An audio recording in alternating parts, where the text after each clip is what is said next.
Dalam surah Ibrahim ayat 31 Allah berfirman, A'udzu billahi minasyaitonir rajim.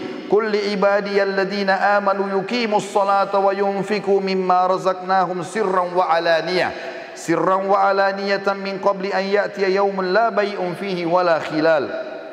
Al-ayah. Katakanlah kepada hamba-hambaku, hai Muhammad yang telah beriman, hendaklah mereka mendirikan solat dan menafkahkan sebagian rezeki yang kami berikan kepada mereka, baik secara sembunyi-sembunyi atau terang-terangan, sebelum datang hari kiamat. Ada 9 manfaat paling tidak, saudaraku seiman, yang bisa kita dapatkan dari sedekah. Yang pertama, sedekah itu akan mensucikan jiwa, akan membuat jiwa ini jadi bersih, jadi baik. Kalau hati keras, banyak malas berbuat ibadah dan malah terbuka pintu maksiat, maka sedekah salah satu pintu utama untuk mensucikan jiwa. Sebagaimana Allah sebutkan dalam surah At-Taubah ayat 103, A'udzu billahi minasyaitonir rajim. Khudh min amwalihim shadaqatan tutahhiruhum wa tuzakkihim biha wa shalli 'alaihim.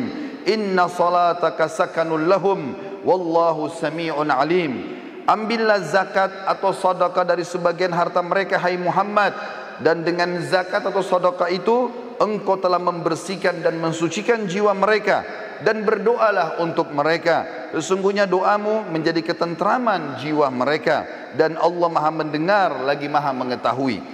Ulama tafsir mengatakan yang dimaksud dengan wa tuzakkihim dan mensucikan jiwa mereka adalah membersihkan dosa-dosa mereka, melapangkan dada-dada mereka, serta membukakan semua pintu-pintu kebaikan dalam kehidupan mereka.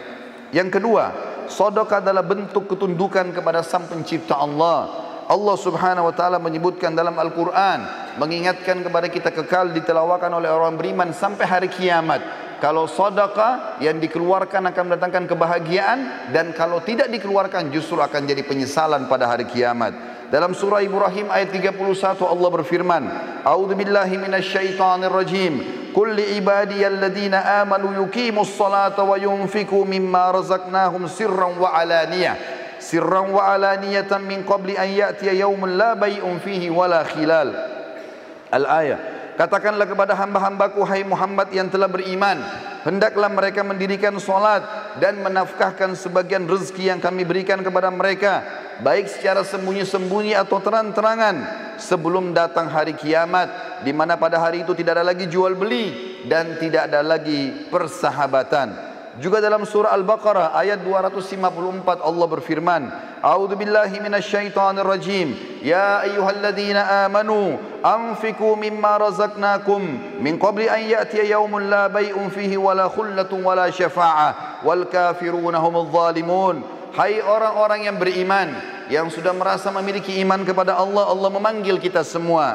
Belanjakanlah di jalan Allah sebagian dari rezeki yang telah kami berikan kepada kalian sebelum datang hari yang mana pada hari itu tidak ada lagi jual beli, tidak ada lagi pertolongan, dan orang-orang kafir adalah orang-orang yang zalim. Yang ketiga, seorang mukmin akan terlindungi pada hari kiamat dengan sedekahnya. Dikatakan dalam sebuah hadis dari Uqbah bin Amir radhiyallahu anhu, beliau berkata, saya mendengarkan Rasulullah SAW bersabda, kullu imri'in fi dhilli sadaqatihi hatta yufsala bainan nas atau qala hatta yuhkama bainan nas. Dan hadis ini disebutkan Ibnu Khuzaimah dan dikatakan sanadnya sahih berdasarkan syarat Muslim, yang artinya adalah setiap orang nanti pada hari kiamat akan dilindungi oleh sedekahnya, di mana Allah Subhanahu wa taala sedang ditunggu untuk mengadili para hamba-hamba, atau kata Nabi SAW, hingga Allah memutuskan di antara manusia. Abul Khair, salah satu perawi hadis ini, setelah membaca dan menghafalnya, maka dia dikatakan oleh para orang di sekitarnya, tidak pernah lewat satu hari pun kecuali dia langsung bersedekah, walaupun hanya dengan sepotong kue atau sebutir bawang saja. Juga dalam hadis lain diriwayatkan Bukhari Muslim, sebagaimana disebutkan hadis yang cukup panjang, ada 7 orang akan dinaungi oleh Allah pada hari kiamat. Tidak ada naungan kecuali naungan Allah. Salah satunya adalah seseorang yang bersedekah dengan tangan kanannya sampai tangan kirinya tidak mengetahui. Artinya kalau tangan kiri tidak tahu, bagaimana dengan orang lain? Dia berusaha selalu bersedekah dan mengejar rahmat Allah dari situ. Yang keempat, sedekah akan menjauhkan dari musibah, cobaan, bahkan kematian buruk. sebagaimana dijelaskan dalam sebuah hadis diriwayatkan Tabarani dalam kitab Al-Kabir dengan sanad hasan. Kata Rasulullah sallallahu alaihi wasallam, "Sana'iul ma'rufi taqiyu masari as-su' wa sadaqatus sirri tudfi'u ghadabur rabb wa silatur rahim tazidu fil umur." Perbuatan-perbuatan baik dan kepatuhan kepada Allah akan menghindarkan diri dari pintu-pintu keburukan. Sedekah yang tersembunyi akan memadamkan amarahnya Sang Pencipta Allah, dan menyambung tali silaturahim akan menambah umur. Di dalam hadis yang lain dari Anas bin Malik radhiyallahu anhu, bahwasanya Rasulullah sallallahu alaihi wasallam bersabda, "Innas sadaqata la tudfi'u ghadabur rabb wa tadfa'u an mitati su'." Ketahuilah bahwasanya sedekah dapat memadamkan amarahnya Sang Pencipta karena sudah melanggar, dan menghindarkan diri dari kematian yang buruk. Kata Ibnu Arabi Al-Maliki rahimahullah, hakikat daripada terhindar dari kematian buruk adalah kematian dalam kondisi bermaksiat. Sementara Al-Mubarakfuri rahimahullah mengatakan, Al-Iraqi berkata, secara zahir maksud kematian buruk ialah kematian yang mana Rasulullah sallallahu alaihi wasallam berlindung kepada Allah darinya, betapa atau berupa hancur, jatuh, tenggelam, kebakaran, tergoda syaitan pada saat sedang menghadapi sakaratil maut, atau terbunuh pada saat lari dari kancah peperangan, atau apapun yang merupakan penilaian manusia, itu adalah mati yang buruk. Yang kelima, sedekah adalah pelita kehidupan, akan memberikan cahaya pada wajah, pada tubuh, pada perilaku-perilaku, pada rumah tangga, pada usaha, pada interaksi dengan manusia. Sebagaimana disebutkan dalam hadis yang sahih diriwayatkan Imam Muslim, kata Nabi SAW, "At-tuhuru syatrul iman, walhamdulillahi tamla'ul mizan, wa subhanallahi walhamdulillahi tamla'ani, au tamla'u ma bainas samawati wal ard, was-salatu nur, was-sadaqatu burhan, was-sabru dhiya, wal Qur'anu hujjatun laka au alaik, kullu nasi yaghdu fabayi'u nafsahu famu'tikuha au mubikuha." Bersuci itu adalah bagian daripada keimanan. Alhamdulillah kalau diucapkan akan memenuhi timbangan pada hari kiamat. Subhanallah dan Alhamdulillah memenuhi apa yang berada di antara langit dan bumi. Salat itu akan menjadi cahaya kehidupan, sementara sedekah akan menjadi pelita kehidupan. Sabar itu akan menjadi penolong, sedangkan Al-Quran bisa menjadi hujjah terhadapmu atau menjadi penolongmu. Apabila kau meninggalkannya maka dia akan menjadi hukuman bagimu, dan kalau kau mengamalkan isinya maka dia akan menyelamatkanmu. Setiap manusia berusaha untuk menjual dirinya dan menyelamatkannya. Di antara mereka ada yang membebaskan dirinya dengan kebaikan-kebaikan, dan ada yang menghancurkannya dengan kemaksiatan. Yang keenam, sedekah itu bisa menebus seorang muslim dari hukuman Sang Pencipta Allah. Sebagaimana disebutkan dalam sebuah hadis, kata Nabi SAW menceritakan tentang Nabi Yahya alaihissalam. Beliau pernah berkata kepada umatnya, "Wa amurukum bis sadaqah, fa inna mathala dzalika kamathali rajulin asarrahu atau asarahu al-adu, fa awsaqu yadahu ila unukihi wa qaddamuhu liyadribu unuqah, faqal ana afdihi minkum bil qalili wal kathir, fa fadha nafsahu minhum." Saya memerintahkan kalian untuk bersedekah, karena yang demikian itu seperti seseorang yang sedang ditawan oleh musuh, dan mereka mengikat erat tangannya ke lehernya dan dihadapkan untuk dipenggal lehernya. Kemudian dia pun berkata kepada orang-orang yang akan memenggalnya, "Saya menebus diriku dengan seluruh harta yang aku miliki." Akhirnya mereka pun melepaskannya. Nabi SAW telah menyerupakan seorang pemberi sedekah seperti tawanan, lalu sedekah hadir untuk membebaskan dia. Yang ketujuh, Allah akan mengembalikan apa yang dikeluarkan. Sedikit dikeluarkan maka Allah akan berikan besar. Mengeluarkan satu kali sedekah apapun sifatnya, maka pada saat itu minimal balasan Allah 10 kali lipat, bahkan bisa sampai 700 kali lipat, dan kelipatan-kelipatan yang banyak. Allah menyebutkan dalam surat Saba ayat 39, A'udzu billahi minasyaitonir rajim. Qul inna rabbi yabsutur rizqa liman yasha'u min ibadihi wa yaqdiru lah, wa ma anfaqtum min syai'in fahuwa yukhlifu wa huwa khairur raziqin. Katakanlah hai Muhammad kepada hamba-hambaku, sesungguhnya Tuhanku melapangkan rezeki bagi siapa yang dikehendakinya di antara hamba-hambanya, dan menyempitkan bagi siapa yang dikehendaki. Tapi siapa yang ingin diluaskan rezekinya, maka bernafkahlah di jalan Allah. pasti Allah akan menggantikan, dan dia sebaik-baik pemberi rezeki.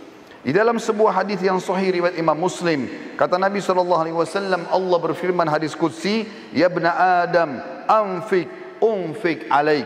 Wahai anak Adam, keluarkan dulu di jalanku, maka aku akan berinfak kepadamu. Juga dalam hadis yang lain, di mana Nabi SAW menyebutkan dalam hadis Bukhari Muslim, ma min yaumin yusbihul ibadu fihi illa wa malakani yanzilan, fayaqulu ahaduhuma Allahumma ati mumfikan khalafa, wa yaqulul akhar Allahumma ati mumsikan talafa. Tidaklah suatu hari lewat kecuali Allah menurunkan malaikat dua orang. Yang satu berkata, ya Allah, berilah ganti rezeki yang luas bagi orang yang berinfak. Dan yang satu lagi mengatakan, ya Allah, berikanlah kebinasaan dan kesempitan hidup bagi orang yang kikir.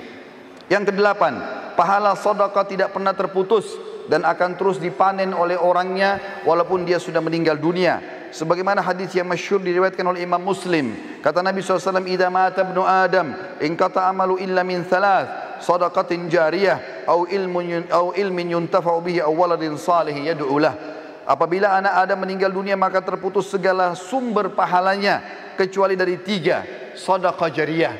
Berapa banyak teman-teman sekalian celengan masjid yang lewat depan kita yang sudah jelas-jelas dipakai untuk aktivitas kebaikan, tapi kita sia-siakan, bahkan kita berusaha untuk mencari uang yang paling kecil, padahal itu akan menjadi amal jariah buat kita. Mungkin untuk pembangunan, tempat kamar mandi, atau mungkin biaya untuk kegiatan-kegiatan agama. Berapa banyak yang kita bisa dapatkan, tapi orang sering melewatkan kotak-kotak amal tanpa memberikan sedekah. Berapa banyak orang miskin yang sudah minta depan matanya, maka syaitan membisikkan sambil mengatakan orang itu masih kuat, mungkin anak pinjaman atau apalah bahasa syaitan, dan dia masih bisa bernegosiasi dengan syaitan sehingga buku amalnya kosong dari sedekah pada hari itu.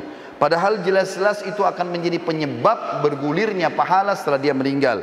Atau ilmu yang bermanfaat, kata Nabi SAW, atau anak saleh yang mendoakan dia.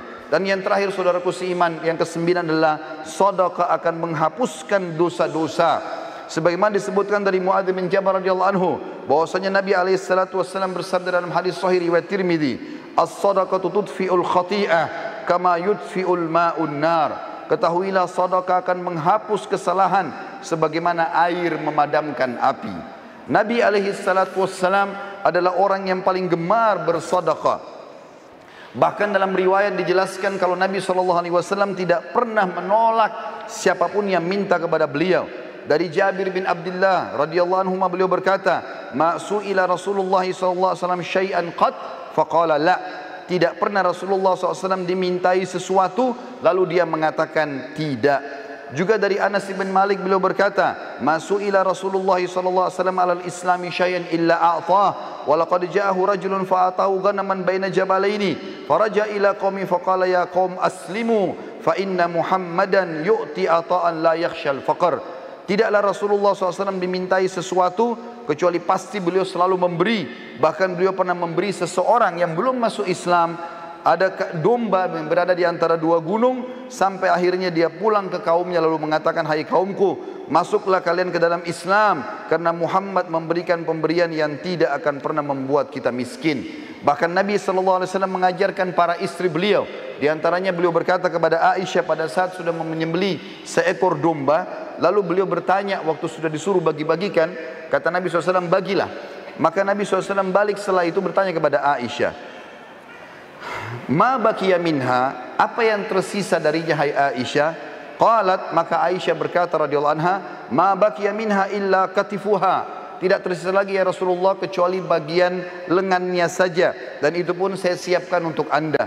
Maka kata Nabi SAW, baqiya kulluha ghaira katifiha. Ketahuilah bahwasanya tersisa semuanya, justru yang tertinggal hanyalah lengannya saja atau pundaknya saja. Artinya yang kamu sudah sedekahkan, justru itu yang terbaik yang kita panen pahalanya pada hari kiamat, dan itu yang kekal, sementara yang tertinggal kita makan akan habis dengan itu.